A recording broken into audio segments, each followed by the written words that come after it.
Wow! Hello mga madi, gagawa tayo ng pizza eggplant. Pero lulutuin natin ito sa kawali. So ang unang gagawin is mag-boil lang po tayo ng eggplant.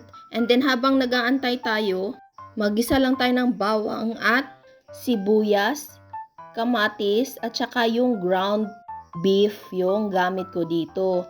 Tapos nilagyan ko po siya ng oyster sauce at saka seasoning. So gisahin lang po natin ito hanggang sa medyo maluto.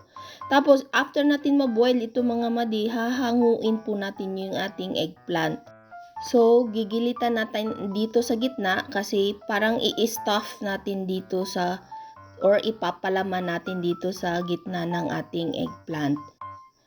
So parang tortang din siya, eggplant. Tapos, after nito, dito natin ilalagay, supposed to be, i-bake sana ito para maging masusunog talaga yung ating, yung sa taas mismo ng ating eggplant. Pero, sa mga walang oven kasi, so, dinemonstrate ko ito dito sa kawali lang. So, ganito lang po talaga, napakasimple lang. So, lalagyan po natin kahit anong palaman kasi yung eggplant natin is hindi po mag-iiba ang lasa kung kahit ano yung ilalagay po natin dito. Parang neutral lang talaga yung ating eggplant.